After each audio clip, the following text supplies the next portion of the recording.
नमस्कार दोस्तों, हमारे यूट्यूब चैनल एग्जाम लर्नर में आपका स्वागत है। दोस्तों, आज के इस वीडियो में हम लोग उच्चतर शिक्षा सेवा चयन आयोग द्वारा आयोजित असिस्टेंट प्रोफेसर भर्ती परीक्षा 2023 के लिए सामान्य अध्ययन यानी कि जीएस पेपर का 6वां प्रैक्टिस सेट हल करेंगे। इसके पहले 5 प्रैक्टिस सेट हल कराए जा चुके हैं, तो जो लोग नहीं देखे हैं चैनल की प्लेलिस्ट में जाके आप वहाँ से सभी वीडियो को देख सकते हैं। आपको पता होगा कि जीएस पेपर में कुल 30 प्रश्न पूछे जाते हैं और बाकी सभी आपका सब्जेक्ट से क्वेश्चन होता है।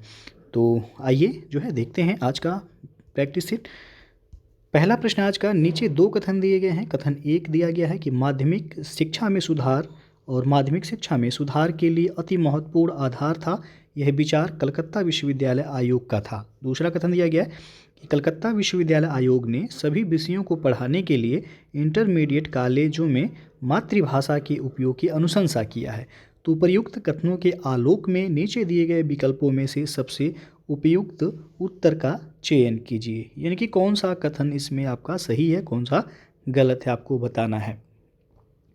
तो इसमें आपका जो है दोनों ही कथन जो दिया गया है वो आपका गलत है, क्योंकि कलकत्ता कमीशन के अनुसार जो है माध्यमिक शिक्षा में सुधार विश्वविद्यालयी शिक्षा में सुधार के लिए महत्वपूर्ण आधार है, और इस तरह कथन 1 जो है आपका यहाँ पे गलत हो जाता है। उसके बाद दूसरा दिया गया इसमें कि कलकत्ता विश्वविद्यालय आयोग ने माध्यमिक विद्यालयों में शिक्षा के माध्यम के रूप में मातृभाषा के उपयोग की सिफारिश की थी। तो यहाँ पे दूसरा भी क्या है, गलत है। तो आपका बी ऑप्शन सही हुआ। कथन 1 और 2 दोनों जो है गलत है आपका। दूसरा प्रश्न है, शिक्षा का स्तर जो उच्च कोटि के चिंतन कौशल प्रयोग की मांग करता है, कौन सा है वह?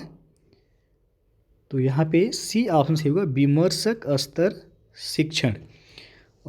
विमर्शक स्तर शिक्षण ये उच्च कोटि के चिंतन कौशल की मांग करता है, और शिक्षण के विमर्शक स्तर को आत्मनिरीक्षण के रूप में भी जाना जाता है। इस स्तर को शिक्षण का उच्चतम स्तर वह माना जाता है। तो विमर्शक स्तर शिक्षण से होगा सी विकल्प। तीसरा प्रश्न है, G20 सम्मेलन के लिए भारत का नया शेरपा किसे चुना गया है? तो ये चुना गया है अमिताभ कांत को। ये नीति आयोग के CEO भी रह चुके हैं अमिताभ कांत। और G20 सम्मेलन के लिए भारत का नया शेरपा इनको चुना गया है। एक शेरपा एक अंतर्राष्ट्रीय शिखर सम्मेलन जैसे G8 हो गया, G20 हो गया और परमाणु सुरक्षा सम्मेलन, इन सभी में सदस्य के नेता का जो है निजी प्रतिनिधि होता है। तो यहाँ पे डी विकल्प से हो जाएगा कि G20 सम्मेलन के लिए भारत का नया शेरपा किसे चुना गया है? अमिताभ कांत को चुना गया है। चौथा प्रश्न, स्टार्स परियोजना किस मंत्रालय से संबंधित है? तो स्टार्स परियोजना ये आपका शिक्षा मंत्रालय से संबंधित है। ए विकल्प यहाँ पे सही हो जाएगा। स्टार्स का फुल फॉर्म जो होता है STARS, तो यस से हो जाएगा आपका स्ट्रेंथिंग, और टी से हो जाएगा टीचिंग, और आपका टीचिंग लर्निंग एंड रिजल्ट, आर से हो जाएगा रिजल्ट, और यस से हो जाएगा यहाँ पे स्टेटस। यानी कि स्टार्स का जो मतलब होता है strengthening teaching learning and result for status. शिक्षा मंत्रालय के तहत एक केंद्र प्रायोजित योजना है। स्टार्स का लक्ष्य 6 राज्यों, हिमाचल प्रदेश है इसमें, राजस्थान है, महाराष्ट्र है, मध्य प्रदेश, केरल और उड़ीसा में स्कूली शिक्षा की गुणवत्ता तथा प्रशासन में सुधार करने से है यह। तो पूछा गया है किस मंत्रालय से संबंधित है स्टार्स परियोजना? तो शिक्षा मंत्रालय। अगला क्वेश्चन है आपका, गोल्डन समुद्र तट कहाँ है, यानी कि किस राज्य में है गोल्डन समुद्र तट? तो ये आपका उड़ीसा राज्य में है। बी ऑप्शन से हो जाएगा, उड़ीसा में एक जगह है पुरी के पास ही है गोल्डन समुद्र तट। अगला प्रश्न है आपका, कौन सा भारतीय वैज्ञानिक यूनेप द्वारा फादर ऑफ इकोनॉमिक इकोलॉजी उपाधि प्राप्त किया है? तो ये है MS स्वामीनाथन। सी ऑप्शन यहाँ पे सही हो जाएगा। ये प्रख्यात जो है कृषि वैज्ञानिक हैं MS स्वामीनाथन। इनको संयुक्त राष्ट्र पर्यावरण कार्यक्रम जिसे यूनेप कहा जाता है शॉर्ट फॉर्म में, यूनेप के द्वारा फादर ऑफ इकोनॉमिक इकोलॉजी की उपाधि इनको दी गई है। भारत में हरित क्रांति के जनक के रूप में भी जो है MS स्वामीनाथन को जाना जाता है। अगला क्वेश्चन है, वैज्ञानिकों की निम्न टीमों में किसने सर्वप्रथम अंटार्कटिका के ऊपर ओजोन छिद्र का पता लगाया था? तो ब्रिटिश टीम ने यह पता लगाया था। डी ऑप्शन यहाँ पे सही हो जाएगा। सबसे पहले ब्रिटिश दल ने वर्ष 1985 में 1985 में टोटल ओजोन मैपिंग स्पेक्ट्रोमीटर की मदद से अंटार्कटिका के ऊपर ओजोन छिद्र का पता लगाया था। और अगला क्वेश्चन है, यदि आप घड़ियाल को उनके प्राकृतिक आवास में देखना चाहते हैं तो निम्नलिखित में से किस स्थान पर जाना सबसे सही है? तो चंबल नदी, बी ऑप्शन यहाँ पे सही हो जाए। घड़ियाल को प्राकृतिक आवास में चंबल नदी में जो है देखा जा सकता है और घड़ियाल का वैज्ञानिक नाम जो होता है गैवियलिस गैंगेटिकस जो है घड़ियाल का वैज्ञानिक नाम होता है। और घड़ियालों की ज़्यादातर संख्या भारत में चंबल नदी एवं गिरवा नदी में पाई जाती है। तो बी ऑप्शन यहाँ पे सही हो जाएगा। अगला प्रश्न है, निम्नलिखित घटनाओं को उनके प्रारंभ के कालानुक्रम में व्यवस्थित करें और नीचे दिए गए कोटों में से सही उत्तर का चयन कीजिए। पहला दिया गया वन्य जीव संरक्षण अधिनियम, दूसरा है जैव विविधता अधिनियम, तीसरा है प्रोजेक्ट टाइगर और चौथा है प्रोजेक्ट हाथी। तो वन्य जीव संरक्षण अधिनियम देखा जाए कब पारित हुआ? 1972 में। उसके बाद है जैव विविधता अधिनियम, तो ये आपका 2002 में पारित हुआ। प्रोजेक्ट टाइगर कब आया? तो 1973 में प्रोजेक्ट टाइगर आया। प्रोजेक्ट हाथी 1992 में। तो क्रम से यदि देखा जाए यहाँ पे 1 3 4 2, 1 3 4 2 यानी कि बी ऑप्शन यहाँ पे सही हो जाएगा। अगला क्वेश्चन है, किस वैदिक ग्रंथ में वर्ड शब्द का सर्वप्रथम नामोल्लेख मिलता है? तो यह मिलता है ऋग्वेद में। सबसे पुराना वेद है ऋग्वेद, आपको पता होगा। और बर्ड शब्द का सर्वप्रथम उल्लेख ऋग्वेद में ही मिलता है। ऋग्वेद में बर्ड शब्द रंग के अर्थ में तथा कहीं कहीं यह व्यवसाय चयन के अर्थ में भी प्रयोग किया गया है। ऋग्वेद के 10वें मंडल के पुरुष सूक्त में सर्वप्रथम जो है शूद्र शब्द जो है मिलता है। ये भी आपका पूछा गया है क्वेश्चन, तो याद रखिएगा। तो यहाँ पे ए ऑप्शन सही हो जाएगा, ऋग्वेद। अगला क्वेश्चन है, संथाल विद्रोह का नेतृत्व किसने किया है? तो संथाल विद्रोह का नेतृत्व सीधो कान्हू और भैरव चाँद, इन दोनों लोगों के द्वारा किया गया। तो यहाँ पे सी विकल्प से होगा, ए और बी दोनों। संथाल विद्रोह कब हुआ था? तो ये 1857 की क्रांति से ठीक पहले यानी कि 1855-56 ईस्वी में संथाल का विद्रोह एक प्रसिद्ध आदिवासी विद्रोह था, जिसमें मूलभूत आदिवासी और ब्रिटिश शासन के पूर्ण तिरस्कार जैसी भावनाएं देखने को मिलती हैं। और इस विद्रोह के नेता सीधो कान्हू जो कि प्रमुख नेता थे, और चाँद एवं भैरव नामक 4 भाई थे। तो यहाँ पे सी ऑप्शन सही होगा, ए और बी दोनों। यदि ऑप्शन में केवल सीधो कान्हू रहे तो सही कर सकते हैं आप, और भैरव चाँद भी रहे तो भी आपका जो है सही करना है। तो यहाँ पे सी ऑप्शन सही होगा।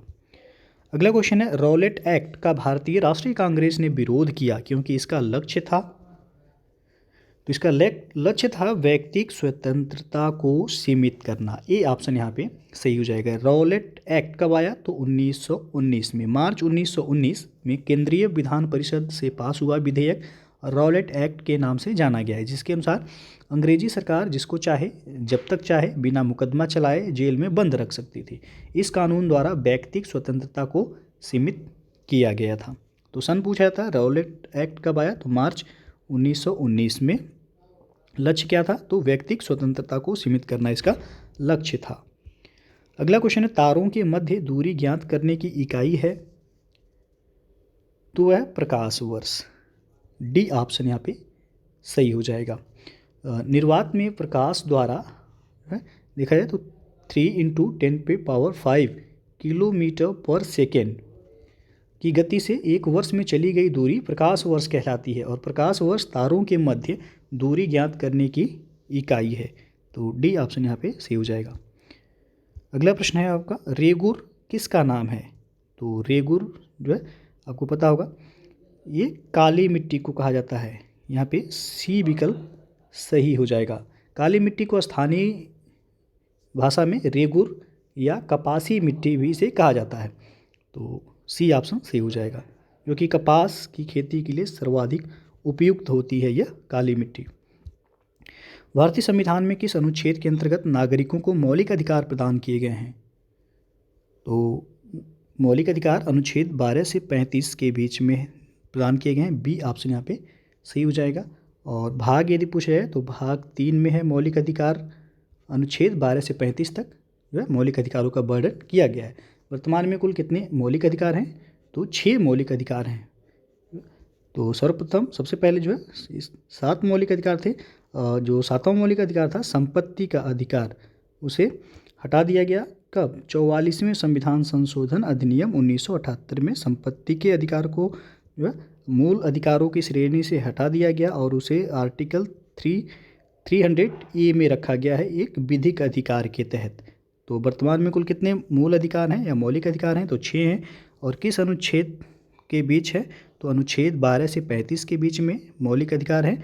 और भाग पूछा जाए तो भाग 3 में मौलिक अधिकारों का वर्णन है। अगला क्वेश्चन है, निम्न में से किस एक की अध्यक्षता वह करता है जो उसका सदस्य नहीं होता है?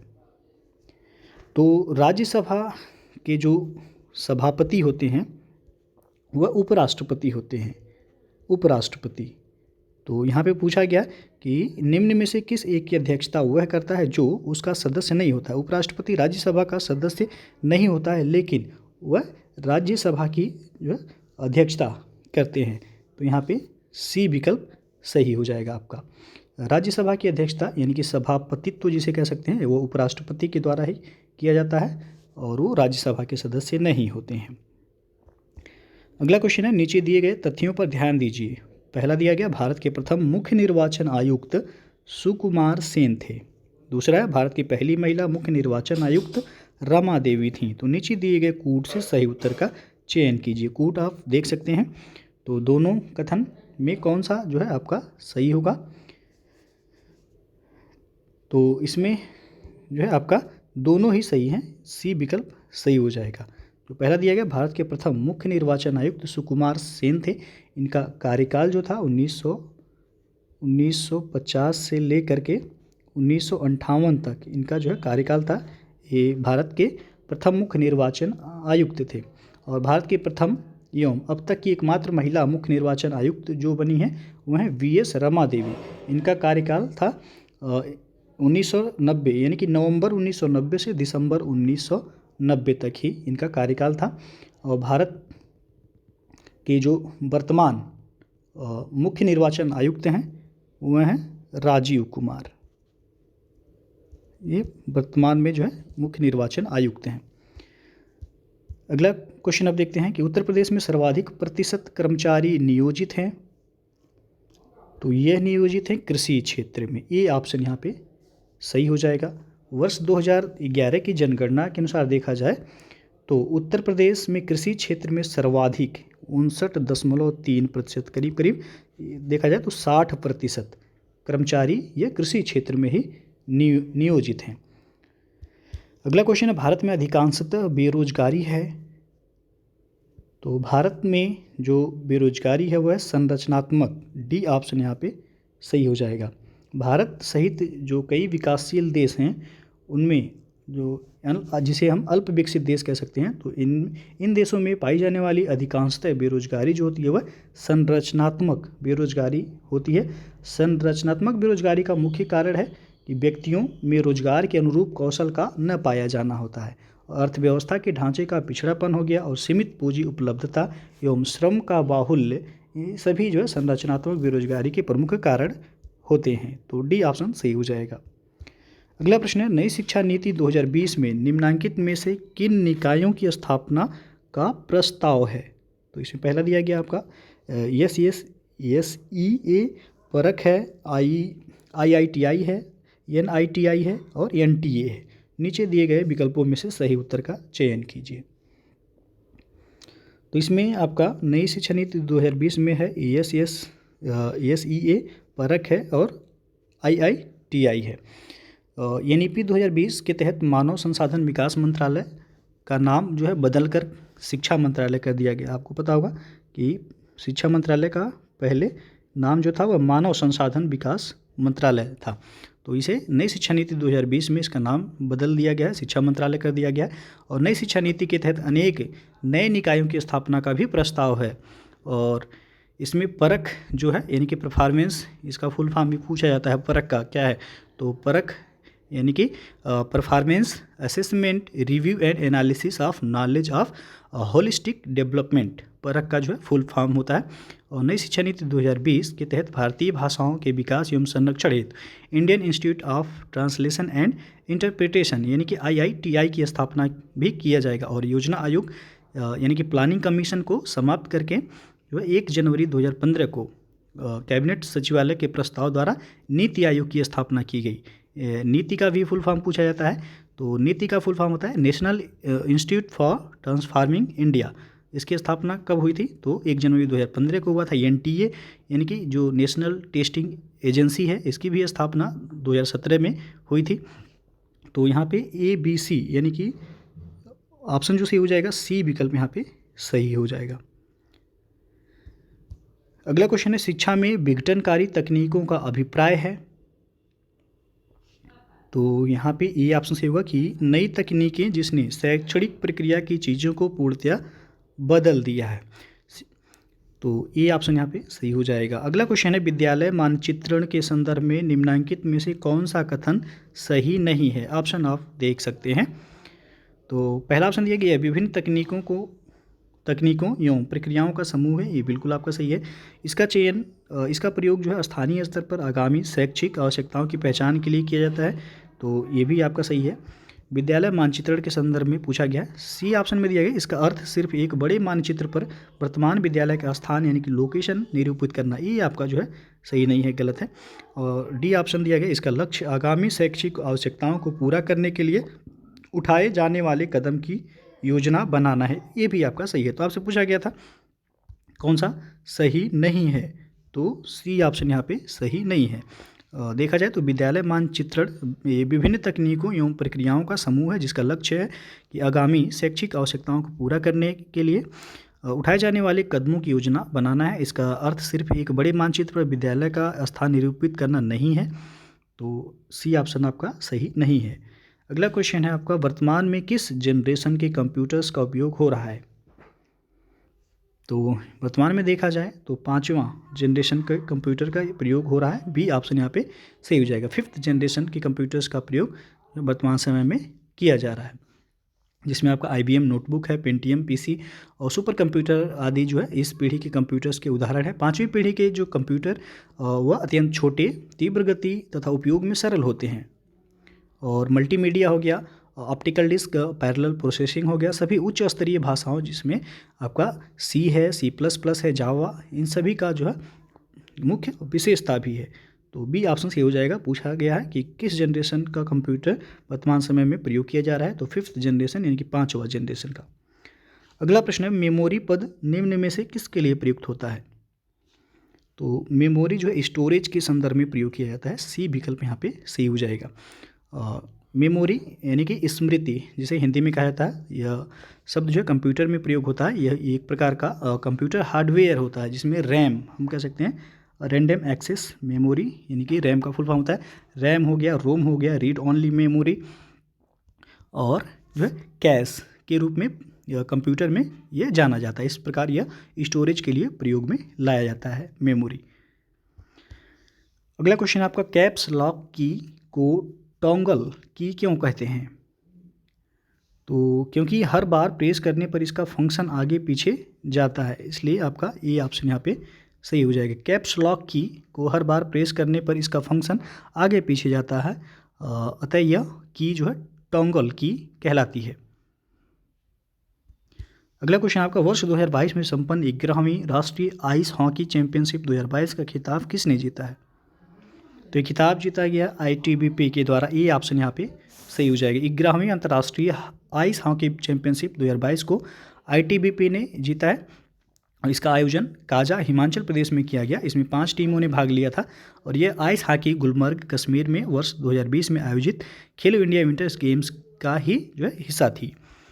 तो ये ऑप्शन यहाँ पे सही हो जाएगा। अगला क्वेश्चन है, वर्ष 2022 में मालदीव सरकार ने किस पूर्व भारतीय क्रिकेटर को मालदीवी स्पोर्ट्स अवार्ड 2022 में प्रतिष्ठित स्पोर्ट्स आइकन पुरस्कार के रूप में सम्मानित किया है? तो है सुरेश रैना। सी विकल्प यहाँ पे सही हो जाएगा। वर्ष 2022 में मालदीव सरकार ने पूर्व भारतीय क्रिकेटर सुरेश रैना को मालदीवी स्पोर्ट्स अवार्ड 2022 प्रतिष्ठित स्पोर्ट्स आइकन पुरस्कार से सम्मानित किया है। और अगला क्वेश्चन है, ईमेल अटैचमेंट क्या होता है? तो ईमेल अटैचमेंट ये दूसरे प्रोग्राम का एक अलग डॉक्यूमेंट जो ईमेल मैसेज के साथ भेजा गया है। बी ऑप्शन यहाँ पे सही हो जाएगा। इसमें वर्ड फाइल हो गया, PDF फाइल जैसे इमेज आदि यह भेजा जा सकता है। अगला क्वेश्चन है, राष्ट्रमंडल खेल 2022 में भारत के लिए पहला पदक किस खिलाड़ी ने जीता था? तो यहाँ पे जो सही हो जाएगा आपका सी ऑप्शन, संकेत महादेव सरगर ने। संकेत महादेव सरगर ने जो है 30 जुलाई 2022 को राष्ट्रमंडल खेल 2022 में भारत को पहला पदक दिलाया था।